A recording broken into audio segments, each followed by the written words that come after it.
네, 하나님의 말씀은 히브리서 12장 26절입니다. 그때에는 그 소리가 땅을 진동하였거니와 이제는 약속하여 이르시되 내가 또 한 번 땅만 아니라 하늘도 진동하리라 하셨느니라. 이 또 한 번이라 하심은 진동하지 아니하는 것을 영존하게 하기 위하여 진동할 것들 곧 만든 것들이 변동될 것을 나타내심이라. 그러므로 우리가 흔들리지 않는 나라를 받았은즉 은혜를 받자. 이로 말미암아 경건함과 두려움으로 하나님을 기쁘시게 섬길지니 우리 하나님은 소멸하는 불이심이라. 아멘.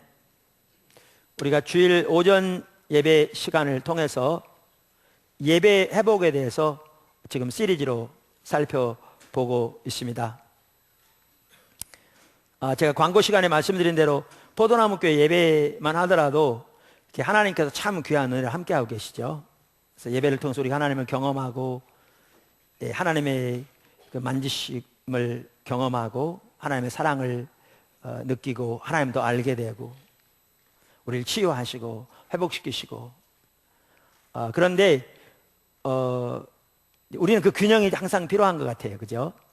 하나님이 행하신 일에 대한 진정한 감사와 찬사, 아울러 거룩한 불만족, 우리 가운데 더 하나님이 함께해 주시도록 성경에 나와 있는 하나님의 예배가 우리 가운데 더 회복되도록 하나님이 부흥으로 임하셨을 때 함께 하셨던 것처럼 우리 가운데 그렇게 영광으로 더 임해 주시도록 우리 가운데 더 하나님이 운행해 주시도록 그러한 사모하는 마음이 우리에게 또한 늘 필요한 줄 믿습니다. 그런데 그렇게 하나님께 드려지는 우리의 예배가 회복되기 위해 중요한 한 부분이 뭐냐 하면 하나님을 경외함으로 드리는 예배입니다. 그래서 오늘은 하나님을 경외함과 예배에 대해 살펴보고요. 다음 주에는 하나님을 경외함에 대해서 좀 살펴보기 원합니다. 첫째, 하나님이 기뻐 받으시는 예배는 하나님을 경외함으로 드리는 예배입니다. 하나님이 기뻐 받으시는 예배는 하나님을 경외함으로 드리는 예배입니다. 오늘 읽었던 본문 말씀 보시면 28절에 그러므로 우리가 흔들리지 않는 나라를 받았은즉 은혜를 받자. 이로 말미암아 경건함과 두려움으로, 이 경건함과 두려움이란 말은 하나님을 경외함으로 그 말입니다. 정확하게 하나님을 기쁘시게 섬길지니. 자, 여기 섬기다는 말은 헬라어 원어로 라트리오멘이라는 단어입니다. 근데 라트리온 혹은 라트리온테스 이 단어는 유대인들의 공식적인 예배를 말할 때 쓴 단어입니다. 그래서 많은 영어 성경이 이 구절을 번역하면서 이로 말미암아 경건함과 두려움으로 하나님을 기쁘시게 예배할지니 이렇게 번역하고 있습니다. NIV 성경도 그렇고요. 그래서 여기에 보시면 하나님을 경외함으로 예배를 드릴 때 그 예배가 하나님이 기뻐하시는, 하나님이 받으시는 하나님 앞에 참된 예배인 것을 볼 수가 있습니다. 아멘. 뿐만 아니라 오늘 이 본문에 보면 우리 신약 시대에 사는 우리들은 당연히 더욱더 하나님을 경외함으로 예배해야 될 것을 알 수 있습니다. 여기 오늘 28절에 보면 오늘 제가 설교한 내용들은요, 여러분 가능하면 몇 구절들 읽을 텐데 그 성경을 펴놓고 읽으시는 게 훨씬 좋습니다. 왜냐하면 성경을 이렇게 볼 필요가 있거든요. 28절에 보면 우리가 흔들리지 않는 나라를 받았은즉 그랬습니다. 여기 그럼 흔들리지 않는 나라가 뭐냐? 흔들리지 않는 나라는 근본적으로 하나님 나라를 가리키죠. 그래서 리온 모리스라는 학자는 이 진동치 못할 나라에 대해서 말하면서 그것은 최종적인 하나님의 통치가 실현되는 실체로서 그리스도인들에게 주어지는 하나님의 선물이다, 이렇게 말했습니다. 그러니까 하나님의 나라는 하나님의 주권적인 통치를 가리키죠. 이 하나님의 주권적인 통치는 최종적으로는 예수님이 재림하실 때 성취될 겁니다. 하나님 나라가 영어로 consummate, 그러니까 완성되는 거죠. 그리고 이 세상 나라는 다 멸하여질 겁니다. 새하늘과 새 땅이 있게 되는 거죠. 그런데 우리가 사는 이 시대에는 하나님 나라가 이미 임했습니다. 예수님의 초림과 함께.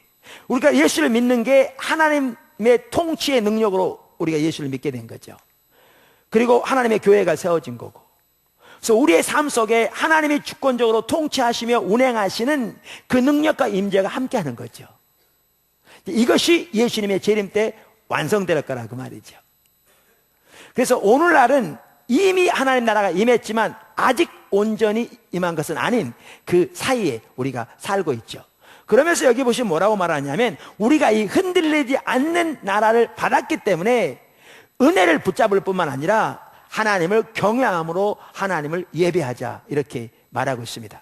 특별히 그래서 신학시대에 사는 우리들은 더욱더, 구약도 마찬가지지만 더욱더 우리는 하나님을 경외함으로 예배해야 될 줄로 믿습니다. 아멘. 그런데요, 거기에 한 가지 더 나가기를 원합니다. 저는 개인적으로 이 구절이 하나님의 부흥과 관련해서 아주 중요한 구절이라고 생각합니다. 하나님의 부흥과 관련해서. 왜냐하면 우선 여기 보시면 오늘 읽은 히브리서 12장 26절에 뭐라고 그랬죠? 그때에는 그 소리가 땅을 진동하였거니와 그랬어요. 근데 언제죠? 언제 소리가 땅을 진동하는 일이 있었죠? 출애굽 시대에 신의 산에서 그곳 하나님의 영광으로 임하셔서 육성으로 말씀하실 때 사람들이 두려워서 더 이상 하나님이 직접 말씀하시기를 원치 않는 모세를 통해서 말씀해달라고 요청할 정도로 하나님이 영광으로 임하셨을 때 성경에 보면 땅이 흔들린다고 표현될 만큼 진동이 있었던 것을 말해주고 있습니다. 그러니까 하나님이 영광으로 임하실 때 흔들릴 만한 모든 것이 흔들리게 돼 있거든요. 이때를 말합니다. 그러면서 뭐라고 말하느냐 하면 우리가 흔들리지 않을 나라를 받았기 때문에 이렇게 경배하자, 이렇게 말함으로써 여기에 보시면 이게 지금 하나님이 영광으로 임하시는 사건과 관련 있는 걸 볼 수 있습니다. 뿐만 아니고요. 자, 여기 오늘 본문에 보면 이렇게 말했죠. 26절에 이제는 약속하여 이르시되 내가 또 한 번 땅만 아니라 하늘도 진동하리라 하셨느니라 그랬어요. 그러니까 약속하여 가라사대, 이 말은 구약 성경에 이렇게 약속되어 있다 그 말이에요. 그럼 어디에 이 말이 약속되어 있어요? 학개서 2장에 약속되어 있습니다. 지금 이 구절은 학개서 2장을 인용하고 있는 구절입니다. 자, 거기에 보시면 이렇게 나오죠. 2장 6절에서 9절 한번 다 찾아보세요. 참 중요한 구절인데요. 만군의 여호와가 이같이 말하노라. 조금 있으면 내가 하늘과 땅과 육지와 바다와 육지를 진동시킬 것이요 또한 모든 나라를 진동시킬 것이며 모든 나라의 보배가 이르리니 내가 이 성전에 영광이 충만하게 하리라. 만군의 여호와의 말이니라. 은도 내 것이요 금도 내 것이니라. 만군의 여호와의 말이니라. 이 성전의 나중 영광이 이전 영광보다 크리라. 만군의 여호와의 말이니라. 내가 이곳에 평강을 주리라. 만군의 여호와의 말이니라. 여기 보십시오. 뭐와 관련된 거예요? 하나님이 영광으로 임하실 것과 관련된 겁니다. 그래서 이 구절은 또한 뭐와 관련되느냐? 하나님의 부흥과도 관련됩니다. 물론 가장 근본적으로는 가장 큰 부흥은 예수님의 재림입니다. 그리고 주님이 오시기 전에 어떤 일이 있을 거냐? 흔들릴 만한 모든 것이 흔들릴 거라고 그랬습니다. 근데 사실 요즘같이 모든 게 흔들릴 때가 없습니다. 우리 바짝 깨야 될 것 같더라고요. 지진만 하더라도 옛날에는 진도 7.0 이상이 되어지면 그런 지진은 있었지만 자주 있지 않았거든요. 지금은 뭐 몇 년에 한 번 있는 게 아니라 심지어 몇 달 만에 한 번 있는 것도 아니고 어떨 때는 한 주에도 몇 번씩 그런 일이 있기도 하고요. 연달아서. 여러분 보시면 복음서 중에서 뭐죠? 말세에 대한 구절이 마태복음 24장, 누가복음 21장, 마가복음 13장에 있습니다. 그 다음에 요한계시록에 나와 있습니다. 이 모든 구절을 다 보시면 한 가지 공통적인 게 뭐냐 하면 주님이 임하시기 전에 흔들릴 만한 모든 것이 흔들린다는 겁니다. 왜냐하면 흔들리지 않을 나라가 세워지게 하기 위해서 그렇습니다. 그런데 지금처럼 땅만 흔들릴 게 아니라 국가도 수시로 없어졌다 생겨지기도 하고 경제적인 면에서도 지금 엄청 흔들리죠. 얼마 전에 경제 위기로 온 세계가 한꺼번에 그냥 모여있는데 지금 또 흔들리죠. 우리 지금 뭐죠? 아시아 선교센터 일 때문에 달러 가치에 대해서 늘 예민하게 주시하고 있는데 저 같은 경우에도 우리가 950원 하던 달러가 갑자기 1,500원, 1,550원까지 올라갔잖아요. 그러더니 또 쭉 내려와가지고 1,100원대를 깨뜨리나 했더니 지금 또 쑥 올라갔거든요. 내일이 어떻게 될지 모르는 상황. 그래서 흔들릴 만한 모든 것이 흔들릴 때인데 이는 흔들리지 않을 것을 세우시기 위함이라. 그러면서 하나님이 영광으로 임하시기 위함이라. 이렇게 말씀하고 있는 것을 보면 이 구절이 신약시대에 사는 우리들에게 다 해당되고 또 예수님의 재림과도 해당되지만 무엇보다 또한 하나님의 부흥과도 깊은 관련이 있는 구절입니다. 그러면서 거기에 핵심적인 한 내용이 뭐냐?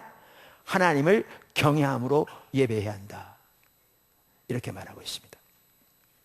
이처럼 하나님께 드려지는 참다운 예배는 하나님을 경외함으로 드리는 예배입니다. 하나님을 경외함으로 드리는 예배입니다. 아멘.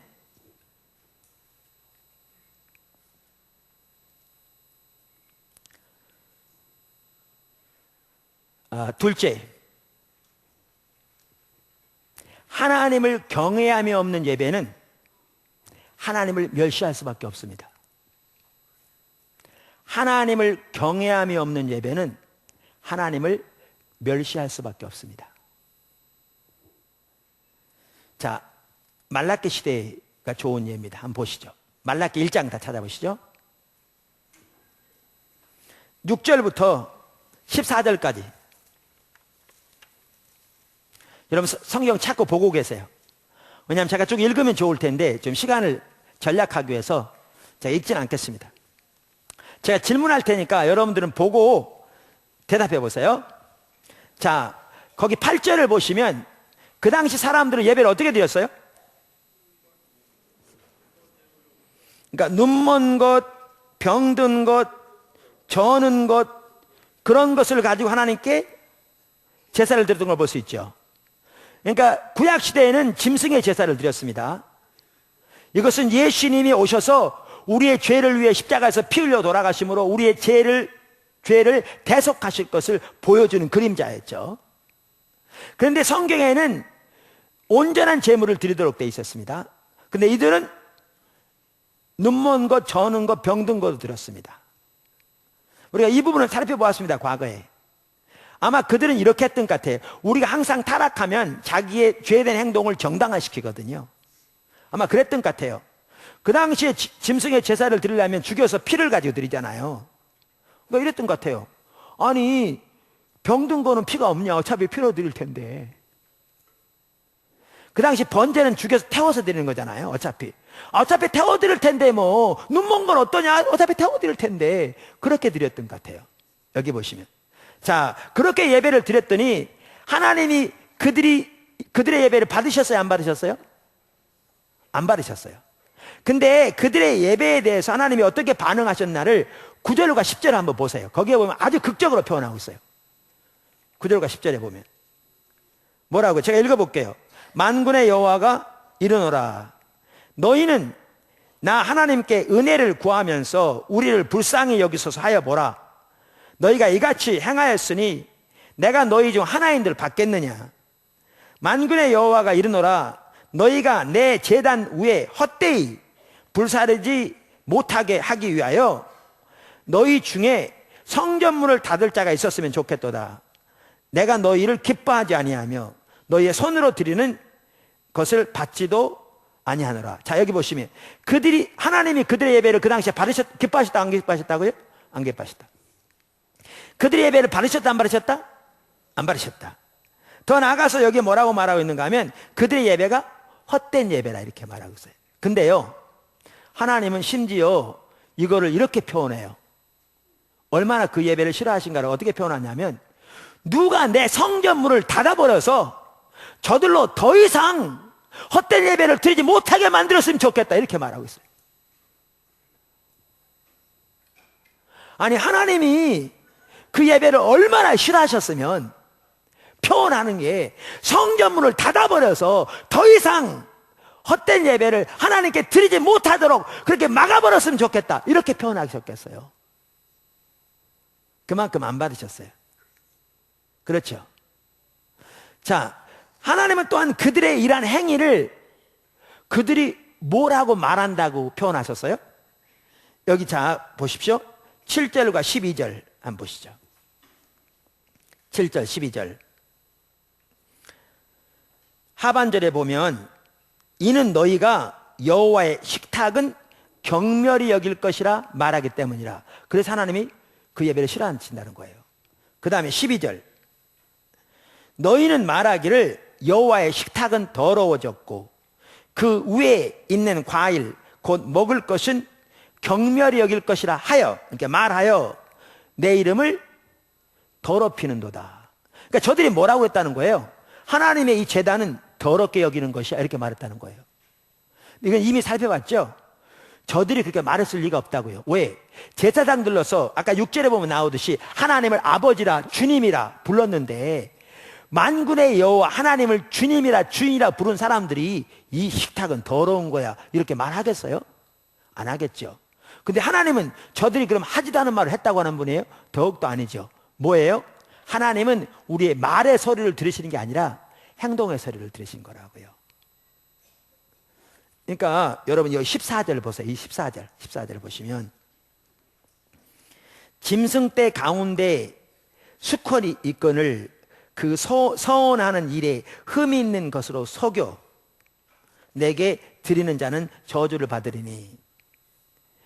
이렇게 돼 있으니까요, 우리말 성경에 이 말이 무슨 말인지 잘 이게 명확하지 않습니다. 혹시 여러분들이 영어 성경 가지고 계시면 그것이 NIV 성경이든지 킹제임스든지 RSV 성경이든지 한번 보세요. 제가 오늘 아침에 책을 다 해봤어요. 근데 영어 성경은 되게 비슷하게 번역되어 있어요. 뭐라고 됐냐면 속이는 자들은 저주를 받을 거라. 그러면서 속이는 자를 뭐라고 설명하느냐 하면 우리의 하나님 앞에 합당한 수컷 재물을 가지고도, 그러니까 이들이 재물이 없어서 안 드렸던 게 아니에요. 재물이 많이 있었어요. 그리고 맹세까지 했어요. 뭐라고? 하나님께 좋은 걸 드리겠다고. 그랬는데 좋은 것은 누가 갖고? 자기가 갖고. 어차피 값없고 쓸모없는 건 누구에게 드리고? 하나님께 드리고. 이들을 속이는 자들이라 이렇게 표현해요. 그러니까 그들은 말로는 그렇게 안 했을지 모르지만 실제 그들의 행동으로는 이렇게 표현하고 있었습니다. 하나님의 이 제단은 경멸히 여기는 거야. 하나님 우리 행동의 소리를 들으시거든요. 그래서 하나님의 그 예배를 멸시한다 이렇게 말씀하고 있어요. 근데 여기까지만 보는 게 아니고요. 여러분 11절을 보세요. 그 11절을 보면 두 가지가 이렇게 깊이 연결되어 있는 걸 볼 수 있어요. 깊이. 무슨 두 가지가 연결되어 있죠? 거기 보시면. 무슨 두 가지가? 제가 11절 읽어볼까요? 만군의 여호와가 이르노라 해 뜨는 곳에서부터 해 지는 곳까지의 이방 민족 중에서 내 이름이 크게 될 것이라. 각 처에서 내 이름을 위하여 분향하며 깨끗한 제물을 드리리니 이는 내 이름이 이방 민족 중에서 크게 될 것임이니라.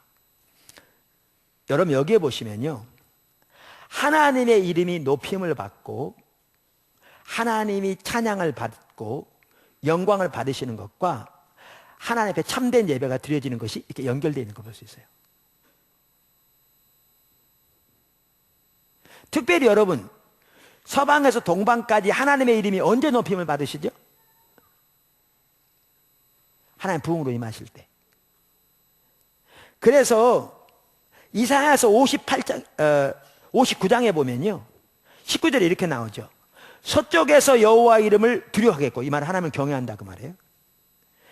해돋는 편에서 동쪽에서 그의 영광을 두려워할 것은 하나님을 경외한다는 말이에요. 그러니까 하나님의 이름, 하나님으로 인하여, 하나님의 영광으로 인하여, 하나님의 그 선하신 성품이 우리 가운데 계시됨으로 인하여 사람들이 온 세상에서 하나님을 경외하며 두려워하는 일이 있을 거라. 근데 왜 그렇게 할 거냐?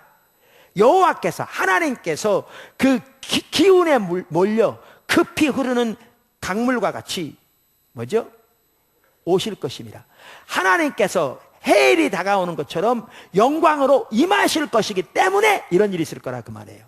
그러므로 온 열방에서 하나님의 이름이 높임을 받고 칭송을 받는 것은 하나님이 부흥으로 임하시는 것과 같아요. 보시면, 그럼 하나님이 부흥으로 임하시는 것과 뭐가 연결되어 있느냐? 참다운 예배가 드려지는 게 연결되어 있어요.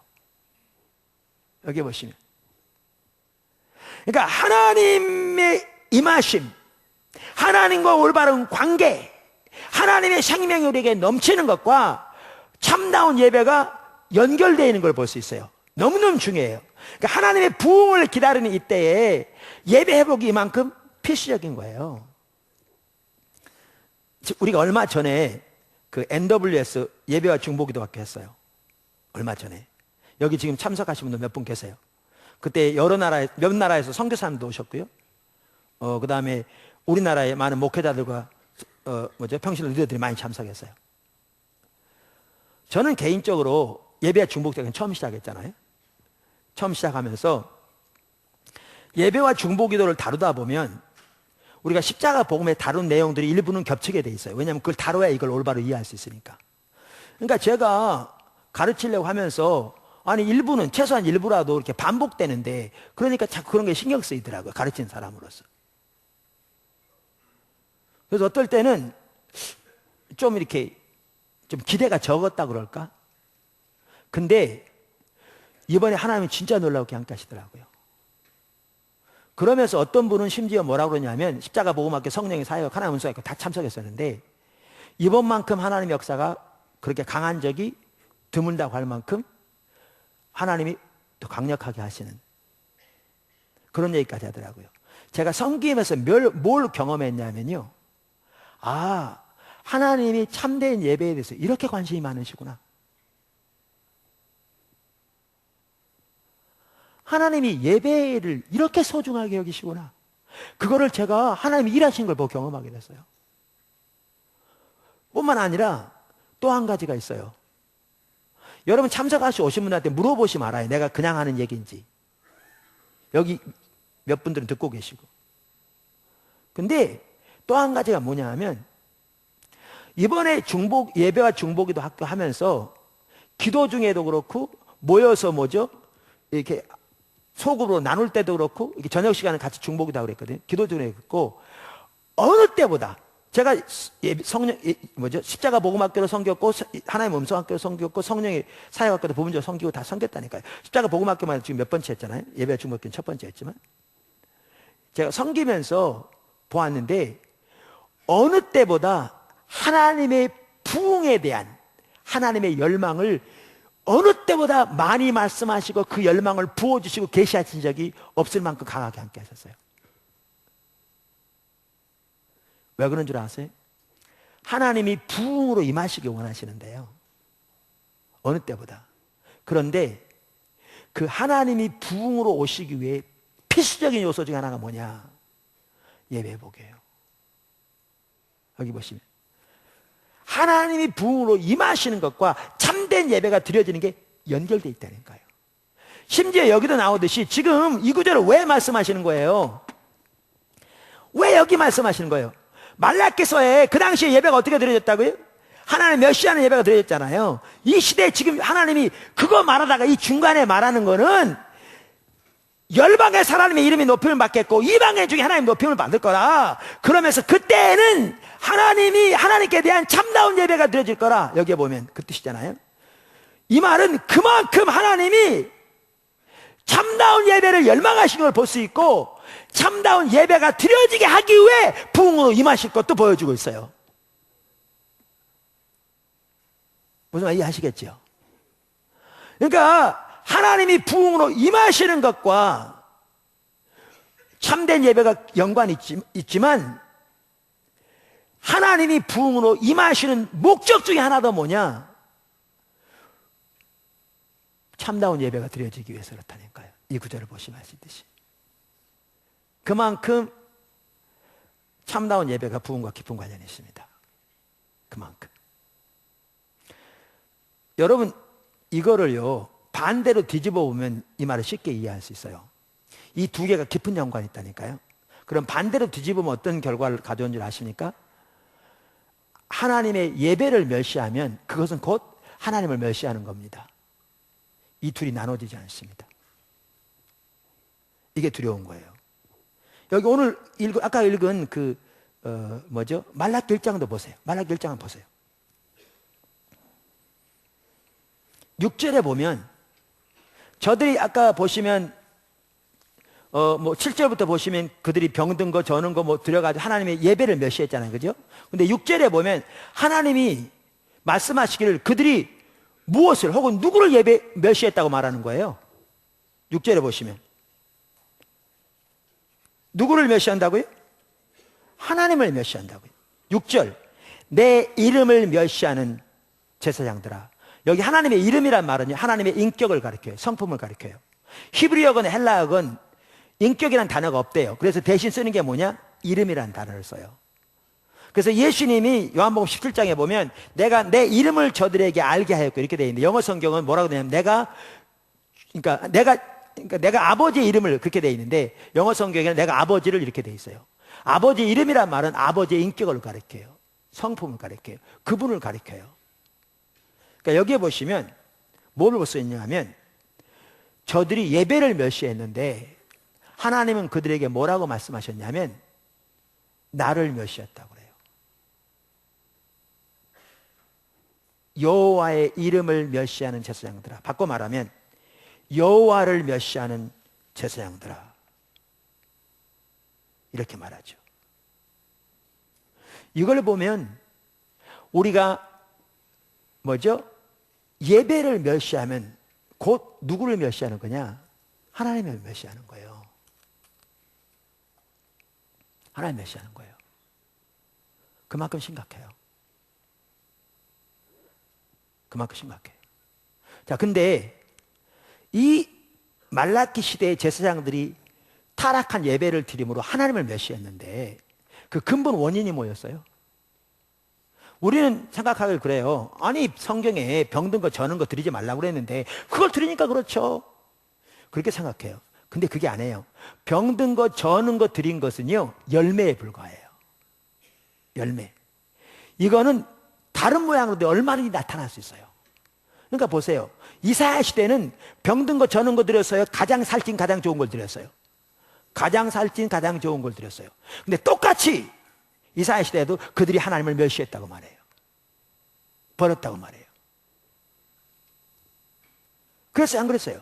그랬어요. 우리가 이미 살펴봤어요. 그러니까 여기에 말하는 병든 거 저는 거 드린 것은 열매에 불과해요. 이게 근본 문제가 아니에요. 이사야 시대는 그렇지 않았지만 똑같은 말씀하세요. 왜? 그게 근본 문제가 아니니까. 이건 열매에 불과해요. 그럼 뭐가 문제였느냐? 그들의 중심의 문제였어요. 그럼 어떤 문제가 있었느냐? 그들의 중심에 하나님을 경외함이 없었어요. 그게 근본 문제였어요. 그래서 말라기서 1장 6절에 우리가 아까 읽은 대로 그렇게 말하는 거예요. 성경이 내 이름을 멸시하는 제사장들아, 나 만군의 여호와가 너희에게 이르기를 그러니까 아들은 그 아버지를, 이것을 보면 그들이 하나님을 아버지라 불렀던 걸 볼 수 있어요. 종은 그 주인을 공경하나니 이걸 보면 저들이 하나님을 주님이라 불렀던 걸 볼 수 있어요. 우리처럼 주여. 중국말로 주여를 좋아 그래요.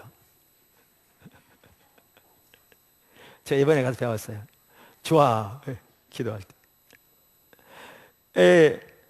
그러니까 하나님을 아버지라, 하나님을 주인이라 부르면서도, 주님이라 부르면서도 그들에게 뭐가 있었느냐? 없었느냐? 내가 아버지일진데 나를 공경함이 어디 있으며 내가 주인일진데 나를 두려워함이 어디 있느냐? 공경함, 두려워함. 이게 다음 주에 보시면 알지만 이게 정확하게 뭘 말하냐면 하나님을 경외함을 말해요. 그러니까 그들에게 뭐가 없었느냐? 하나님을 경외함이 없었기 때문에 그들의 예배는 하나님을 멸시하는 예배였어요.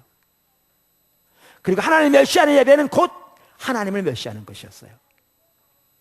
그게 심각한 거예요. 근데 여기만이 아니에요. 성경 여러 곳에 볼 수 있어요. 또 한 가지 예를 보면요, 엘리 제사장의 예예요. 엘리. 사무엘상 2장에 나오죠. 여러분 성경을 다 찾으세요. 그래가지고 지금부터 사무엘상 2장 12절부터 17절까지 한번 보세요. 자, 우선 13절부터 16절까지 보시면 그 당시 그들이 예배를 드릴 때 어떻게 했죠? 어떻게 했어요? 이렇게 했던 걸 볼 수 있어요. 그러니까 제물을 가져와서 이렇게 드리잖아요. 그러면 하나님께 먼저 제사를 드리고 나머지는 이제 제사장들이 갖도록 되게 돼 있는데, 제사장들의 하인들이 와가지고 하나님께 제물을 드리기 전에 먼저 가져가는 거예요. 아, 우리 제사장님은 날고기를 원한다니까? 오늘은 록스트를 원해. 오늘은 구워먹는 고기를 원한다니까? 빨리 줘. 그러면 이제 저들이 하나님께 예배 드릴게요. 그러니까 까불리고 빨리 내놓자면 뺏어간다. 이렇게 했다는 거예요. 저들이. 그러니까 우리나라 그 속담 여기다 좀 그런데 말하기가 좀, 이들은 제사에는 관심이 없었어. 하나님께 드린 제사에는 자기 뱃속 채우는 데만 관심이 있었어요. 그걸 두고 하나님이 저들에게 뭐라고 말씀하세요? 17절에 보면 이 소년들의 죄가 여호와 앞에 심히 크면 뭐라고요? 그들이 여호와의 제사를 멸시하였습니다. 자, 보세요. 그들이 뭐 했다고요? 하나님의 제사를 멸시했다고요. 하나님의 제사를. 자, 그런데 하나님의 제사를 멸시하는 가장 주된 요인이 뭐였습니까? 아까 말한 대로 재물을 빼앗아가서 먼저 먹는 거요? 우리 생각 그래요. 저 타락한 인간들 제사장이 저 모양 돼가 어떻게 되나? 하나님 심판이 오지. 아니요, 그건 열매에 불과해요. 그건 열매에 불과해요. 얼마든지 이게 다른 모양 나타났어요. 자, 그럼 보세요. 바리새인들이 그런 식으로 했습니까? 안 했습니까? 바리새인들이 그 당시에 짐승의 제사가 드려질 때 이 엘리 시대처럼 재물을 먼저 뺏어다가 자기들 뱃속 채우는데 썼습니까? 안 썼습니까? 안 썼습니다. 바리새인은 누구보다 성경을 잘 알았기 때문에 엘리 제사장 시대 이때 이들이 잘못된 건 누구보다 잘 알았고 설교를 많이 했었기 때문에 자기들이 그렇게 할 일은 전혀 없습니다. 전혀 안 했습니다. 이렇게. 근데 똑같은 그 바리새인들은 진짜 하나님께 잘 드린다고 그랬는데 예수님은 똑같이 거기 가셔서 채찍으로 그 모든 짐승을 다 쫓아내시면서 동전 바꾸는 거 뒤엎어 버리시면서 하시는 말씀이 내 아버지의 집을 강도의 굴열로 만들었다 그랬어요. 그럼 이들이 똑같이 예배를 멸시했습니까? 안 했습니까? 멸시했어요. 우리가 이걸 보아야 돼요. 이걸 안 보면 우리는 뭐라고 그러냐면 표면적인 것만 보고 저들은 잘했으니까 그렇지 우리는 다르다고 생각해. 그게 아니라니까요. 그게 아니에요. 바리새인들은 절대 이들처럼 안 했는데 똑같이 하나님께 드리는 예배를 멸시했습니다. 짓밟았습니다. 그럼 뭐가 문제였습니까? 뭐가 문제였어요? 그 해답이 12절에 있죠. 아까 12절 읽었잖아요. 거기도부터 읽으라고 했잖아요. 12절에 뭐라고 그랬어요? 엘리 아들들은 불량자라 여호와를 알지 못하더라. 이게 문제였습니다. 저들이 하나님을 몰랐습니다. 이 말은 하나님에 관해서 교리적으로 몰랐다는 게 아니고 인격체신 하나님을 개인적으로 전혀 알지 몰랐다는 말입니다. 하나님을 알고 존재를 다해 살아가는 신앙의 본질과 하나님을 경외하면 같이 갑니다. 다시 말하면 저들 속에 하나님을 경외함이 없었습니다. 하나님을 알지 못했어요. 그러니까 그들은 예배를 멸시했어요. 하나님을 경외하지 않는 예배는 하나님을, 그 예배를 멸시하게 됐습니다. 한 가지 더 살펴볼 게 있어요. 그게 뭐냐 하면 저들이 지금 뭘 멸시했다고요? 하나님의 예배를 멸시했어요. 자, 그러면 2장 29절 30절을 보세요. 거기 보면 하나님이 뭘 멸시했다고 그러시는지. 29절 30절. 자, 읽어보겠습니다. 너희는 어찌하여 내가 내 처소에서 명령한 내 제물과 예물을 밟으며, 그러니까 예배를 멸시했다 그 말이죠. 그죠? 내 아들들을 나보다 더 중히 여겨. 이 말은 엘리를 포함한 모든 제사장들을 한꺼번에 묶어 쓰기만 한 얘기예요. 내 백성 이스라엘이 드리는 가장 좋은 것으로 스스로 너희들을 살찌게 하느냐. 자, 예배를 멸시했다고요? 근데 그 다음 절 보세요. 30절. 그러므로 이스라엘 하나님 나 여호와가 말하노라. 내가 전에 내 집과 내 조상의 집이 내 앞에 영영히 행하리라 하였으나 이제 나 여호와가 말하노라. 결단코 그렇게 하지 아니하리라. 이미 말씀드렸죠. 하나님 말 바꾸신 분이 아니라고요. 하나님의 약속은 보증이 아니라 초청이라고요. 그 사람을 초청하셨는데 저들이 신앙의 본질에 떠나니까, 하나님을 버리니까 하나님도 저들을 버려 약속이 거두어진 거죠. 자, 근데 그 다음에 이렇게 말했어요. 그러면서 이제 나 여호와가 말하노라. 결단코 그렇게 하지 아니하리라. 나를 존중하는 자를, 존중히 여기는 자를 내가 존중히 여기고 나를 멸시하는 자를 내가 경멸하리라. 그러면 엘리와 제사장들은 하나님을 존중한 자였다는 거예요? 멸시한 자였다는 거예요? 멸시한 자였다는 거예요. 근데 아까 말씀드린 대로 저들이 뭘 멸시했다고 그랬죠? 예배를,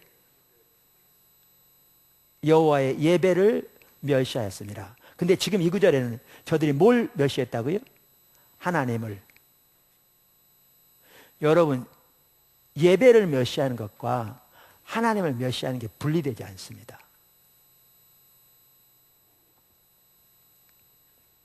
이게 분리되지 않아요. 그러니까 오죽 하나님께서 참다운 예배를, 그들의 예배가 싫으셨으면 그 문을 닫아버려서 제발 헛된 예배를 좀 못 드리겠으면 좋겠다, 그렇게 말씀하셨겠고, 오죽 참다운 예배를 원하셨으면 때가 되면 열방이 하나님을 경외하게 될 텐데 그때 참된 예배가 드려지게 될 거라고 그렇게 말씀하셨겠어요. 그렇게 말씀하셨겠어요. 이와 같이 하나님을 경외함이 없는 예배는 하나님을 멸시하게 되어 있습니다. 이해하시죠? 하나님을 멸시하게 되어 있습니다. 모양은 다를지 모르지만 결국 멸시하게 되어 있습니다. 실제 삶에서는. 자, 세 번째. 하나님을 경외함이 없는 예배에는 하나님이 심판했습니다. 아까 히브리서 12장 28절 오늘 본문 말씀 보시죠. 그러므로 우리가 흔들리지 않는 나라를 받았은즉 은혜를 받자. 이로 말미암아 경건함과 두려움으로, 그러니까 하나님을 경외함으로 하나님을 기쁘시게 예배할지니. 그러면서 뭐라고 그랬어요? 30절에 우리 하나님은 소멸하는 불이심이라. 여기에 헬라어의 뭐죠? 우리말로 하면 왜냐하면이라는 단어가 앞에 있습니다. 왜냐하면 for, 우리 하나님은 소멸하는 불이시라. 그러니까 소멸하는 불이시기 때문에 하나님을 경외함으로 예배해야 한다는 거예요. 그럼 하나님은 소멸하는 불이시란 말이 무슨 뜻이에요? 그건 하나님의 심판과 관련됩니다. 소멸하는 불이시란 말은 하나님의 질투와 관련되거든요. 그러니까 구약 성경에 신명기 4장 24절에 이렇게 기록되어 있어요. 내 하나님 여호와는 소멸하는 불이시요 질투하시는 하나님이시라. 그러니까 우상 숭배에 대해서 말하면서 하신 거거든요. 그러니까 하나님은 하나님에게 속한 소중한 것들을 보호하시고 지키시며 그것을 이루시는 열심을 가지고 계세요. 이것을 성경은 질투라고 그래요. 그 하나님의 질투가 함께 하시기 때문에 때로는 거기에 심판이 있어요. 그래서 성경은 하나님을 소멸하는 불이시라고 표현하고 있어요. 그래서 하나님을 경외함으로 예배하라고 말하면서 그 이유는 하나님은 소멸하는 불의심이라 이렇게 말함으로써 하나님을 경외함으로 드리지 않는 예배 가운데 하나님의 심판이 있을 것을 말씀하세요. 당연해요. 아까 예배를 멸시하는 것은 누구를 멸시하는 거라고요? 하나님을 멸시하는 것. 그러니까 하나님을 버린 것이고 하나님을 멸시하는 것이기 때문에 당연히 심판했죠. 그러니까 아까 말라기 시대만 하더라도 하나님의 이름을 멸시하는 제사장들이라고 그러면서 그 속이는 자들에게 저주가 있을 거라고, 심판이 있을 거라고 그러잖아요. 엘리에게도 하나님의 약속이 주어졌는데 거두어지잖아요. 이게 심판이거든요. 하나님의 임재가 거치고 하나님의 생명이 거치고 하나님의 약속이 거치고 하나님의 실제가 거치고 이론만 남는 거, 모양만 남는 거, 하나님의 백성들이 세상을 이기지 못하는 거, 죄를 이기지 못하는 거, 하나님의 약속이 거두어지는 거, 우리 가운데 하나님의 실제적인 주권적인 통치가 거쳐지는 거, 이게 다 심판입니다. 여러분, 오늘날 그런 심판이 하나님의 백성들 삶 속에 너무너무 가득합니다. 너무나 적지 않은 하나님의 백성들은 그저 이론만 있고요, 종교적인 모양 몇 가지만 있습니다. 그저 주일 나와서 교회 예배드리고 그 모양만. 하나님의 생명이 완전히 거친 채 하나님의 심판입니다. 거기서 돌이켜지지 않으면 더 큰 심판이 오죠.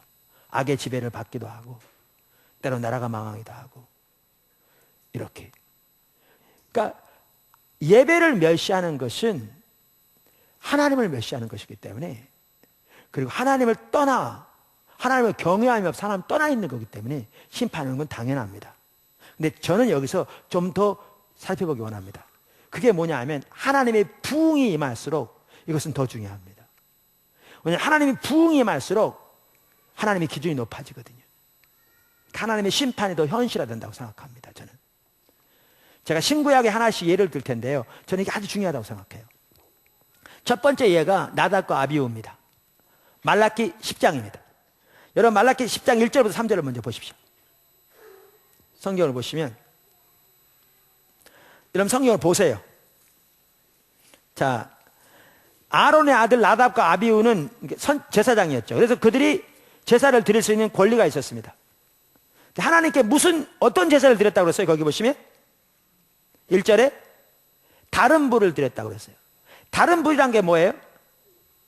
다른 불이란 게 하나님이 말씀하시는 기준과 방법을 따라 하지 않고 잘못했다는 거예요. 자, 그랬더니 심판이 닥쳤는데, 어떤 심판이 닥쳤어요? 여호와의 전에서 불이 나와서 나답과 아비후를 그 자리에서 불살라 죽였어요. 심판이 닥쳤죠.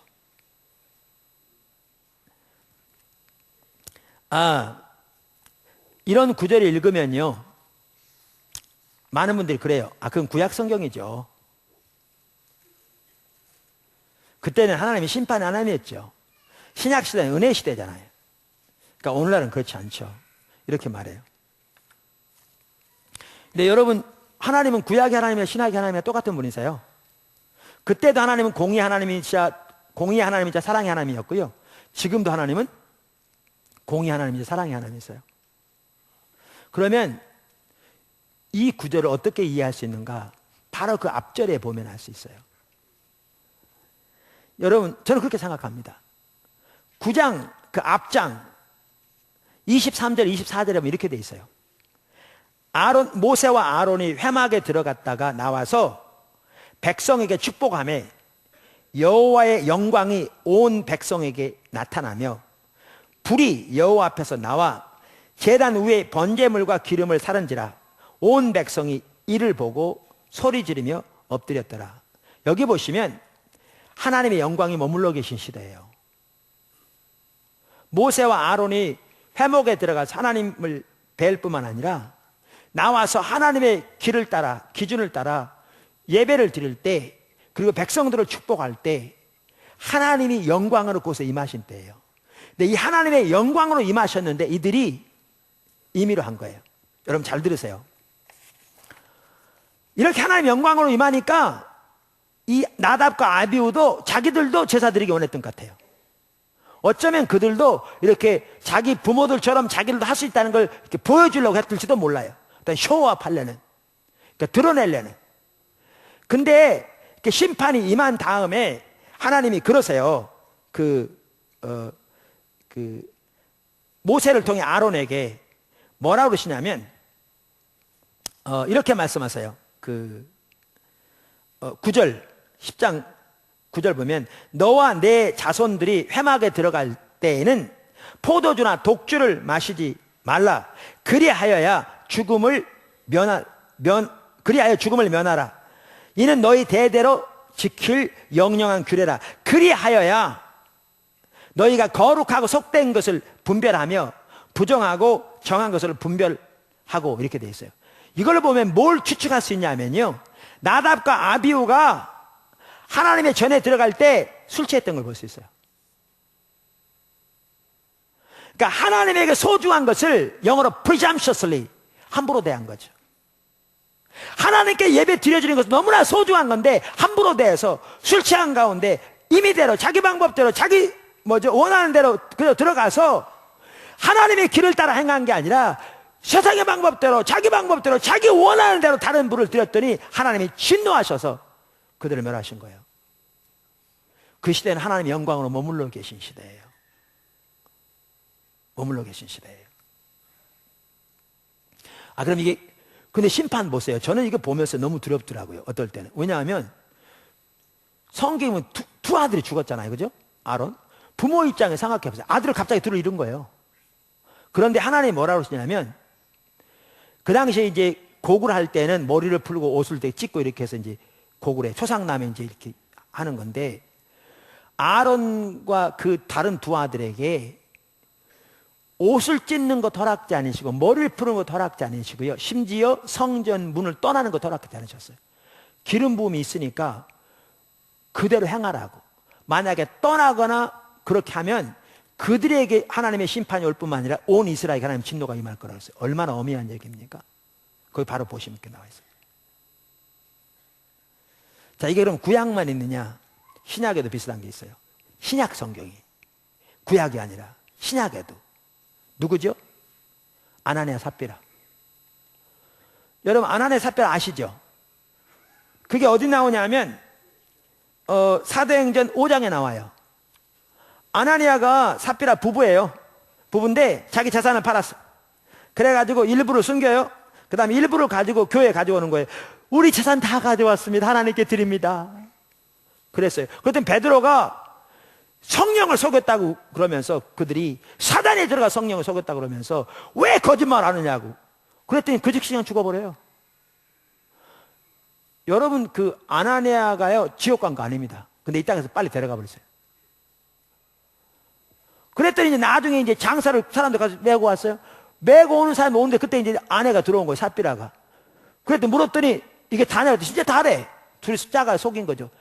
그랬더니 왜 이렇게 거짓말을 같이 속이냐 그러면서 저들의 지금 장사행렬이 문 앞에 갔더니 너를 실어 나르라 그랬더니 그 즉시 죽어버렸어요. 그럼 제가 물어볼게요. 여러분은 그들보다 죄를 덜 지어서 여기 살아있습니까?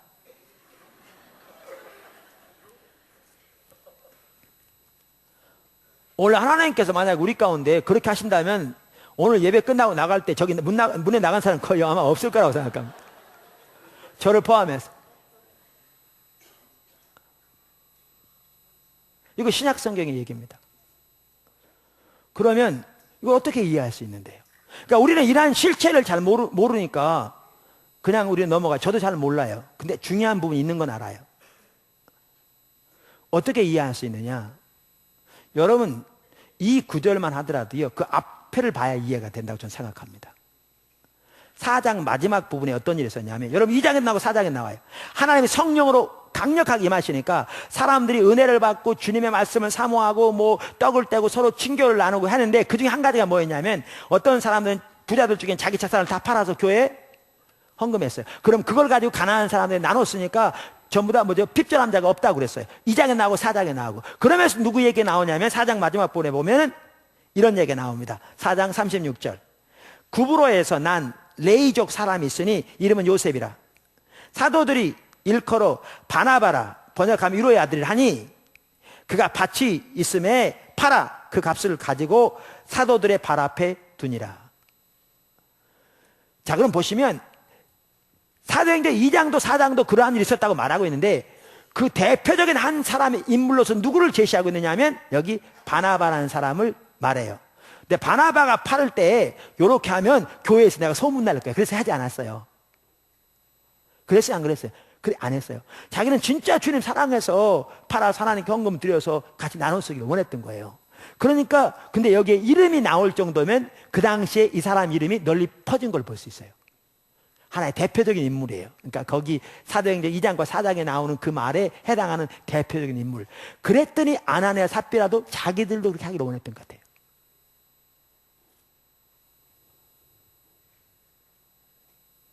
그래서 파는데 이 사람은 동기다 순수하지 않을 뿐만 아니라 사랑하지 않으니까 그게 없으니까 일부러 숨기고 이거를 다 하라고 그런 거예요. 그랬더니 하나님이 하신 말씀이 그거죠. 그러니까 베드로를 통해서 드리기 전에도 네 거고 팔기 전에도 네 거고 판 다음에도 네 거다. 그러니까 다시 말하면 하나도 헌금 안 해도 괜찮다. 근데 문제는 일부를 드리면서 다 드린다고 거짓말했다고 이렇게 된 거예요. 무슨 얘기인지 아세요? 이제 예루살렘의 교회가 태동했어요. 만세전부터 예비된 그리스도의 구속을 통해 인류의 구속이 뭐죠? 초석이 놓이고 승천하시고 성령이 임하셔서 구원받는 백성들의 무리인 교회가 태동되게 되고 성령이 그들 가운데 임하시고 그들 속에 임하셔서 이제 열방 가운데 주의 복음이 증거되고 하나님 나라가 확장될 하나님의 교회가 세워졌어요. 근데 이 교회에 하나님의 영광이 머물러 계신데 초기부터 시기 질투 거짓말 다툼으로 오염되는 것을 막기 위해서 하나님께서 간섭하신 거예요. 여기 보시면 하나님의 부흥으로 임하신 때에 그 기준이 높아져요. 저는 그 실체를 잘 모릅니다. 이런 부분에 성경에 나와 있지만 제가 보기엔 여러분 중에 잘 아는 분도 많지 않다고 생각합니다. 왜냐하면 요즘 그런 일이 많지 않으니까. 근데 저는 중요성은 압니다. 왜냐하면 제가 이렇게 처음 교회를 개척할 때 그 당시 집사님이었던 분이 지금 파키스탄의 선교사님인데 오늘 일부 예배 드리고 가셨어요. 지금 이렇게 비자 때문에 잠깐 나오셨다가 드릴 때 2번 이런 일이 있었어요. 제가 이렇게 앉아서 성경을 보는데요. 성경에 나오는 하나님의 말씀이 선명히 보여지더라고요. 의미가. 그러면서 그 무게가 얼마나 크든지 이 뒤통수를 뭐에 맞는 것 같아가지고 진짜 의자에 앉아있다 땅바닥 딱 꼬꾸라져가지고 꼼짝도 못하고 움직이지도 못하고 몇십 분 동안 이렇게 엎드려진 적이 있었어요. 그게 2번 있었어요. 한 번이 뭐냐 하면 하나는 그거였어요. 스가랴 4장 6절 힘으로 되지 않고 능으로 되지 않고 나 영으로 말미암으니라. 그 구절이 교회 회복과 깊은 관련이 있거든요. 그리고 그 교회 회복의 길에 7중 성령 역사 함께 하실 것이 거기 보여지고 있어요. 그게 딱 보여지더라고요.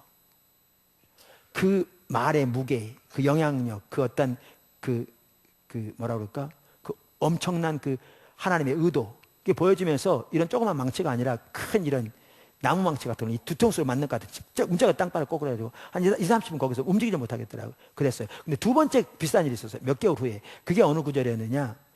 레위기 10장이었어요. 그 나답과 아비후 사건. 그 하나님의 심판의 어미하심. 제가 왜 2 사건이 있었는지 모르는데요.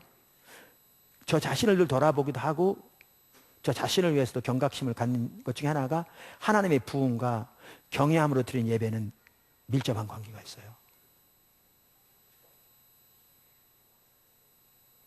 하나님의 부흥이 임할 때 하나님에게 속한 소중한 것들을 함부로 다루는 기름 부음을 함부로 다루고 예배를 함부로 다루고 하나님에게 소중한 것들을 분별하지 못하고 함부로 다루는 것에는 심각한 심판이 있을 겁니다.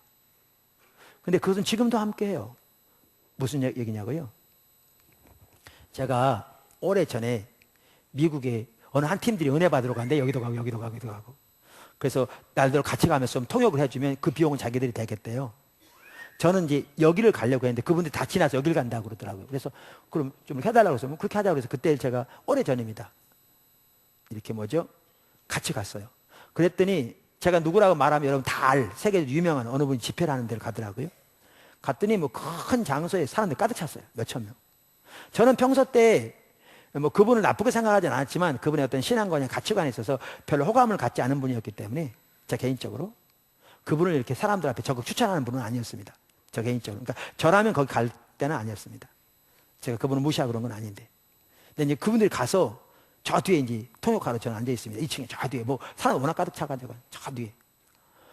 근데 그 예배 시간인데 하나님이 엄청나게 강하게 임하시더라고요, 저에게. 그래서 제가 하나님 은혜가 엄청 임하셔가지고 그 의자에 앉아 있다가 못 앉아 있어가지고 옆으로 이렇게 복도에 나가서 무릎 꿇고 앉았어요. 이렇게 앉았더니 또렷하게 하나님이 제 마음속에 그러시더라고요. 내 종에게 있는 기름 부음을 네가 건드리지 마. 그러면 너에게 있는 기름 부음 다른 사람이 건드리지 못하도록 막아줄 테니까. 그러시더라고요. 성령의 기름 부음은 소중한 겁니다. 그걸 presumptuously 함부로 다르거나 비판하고 판단하는 거예요. 하나님의 심판이 즉각이 맙니다. 지금도요, 우리 지체 교회들 가운데서도, 지체들 가운데서도 하나님이 기름 부음을 함께 하시는데 내가 내 생각으로 함부로 판단하면 그 사람에 대해서, 행동에 대해서 판단하면 즉각 하나님의 임재를 거두십니다. 중심에서부터 돌이키기 전까지는. 하나님에게 소중한 것들을 하나님이 지키시고 보호하신 하나님의 질투를 가지고 계십니다.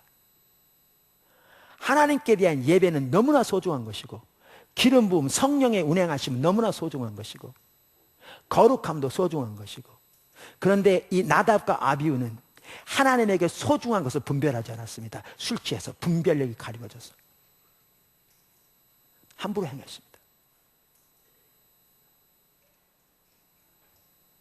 그러니까 심판이 온 겁니다. 하나님의 부흥이 임할수록 이러한 부분들이 더 강력해질 겁니다. 여러분 사실 고린도 교회 보세요. 고린도전서에 보면 저들이 성찬을 향할 때 그리스도의 몸을 분별하지 못했다고 해서 심지어 그들 가운데 죽은 자들도 있었습니다. 성경에 보면 병든 자들도 있었고 근데 그들은 그 영향력인지를 모르고 있었죠. 그래서 우리가 예배를 드릴 때 하나님을 경외함이 필수뿐만 아니라 그러니까 필수입니다. 그리고 예배를 드릴 때뿐만 아니라 우리의 신앙생활에서 하나님과 동행하는 삶에서 하나님을 경외함은 필수입니다. 우리는 하나님께 나아갈 때 영적인 분별력을 가지고 거룩한 것과 속된 것을 분별할 줄 알아야 합니다. 하나님에게 소중한 것과 소중하지 못한 것을 분별할 줄 알아야 돼요. 그리고 하나님에게 속한 소중한 것을 함부로 대해서는 안 됩니다. 함부로 대해서는 안 됩니다.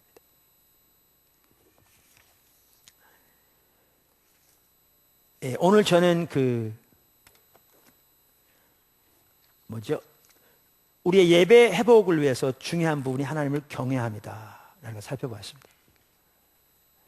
사실 제가 끝까지 살펴보려고 했는데 오늘 순서가 많아서 제가 원고만 해도 15페이지예요. 이거 살펴보면 설교를 한 4시까지 해야 될 것 같아서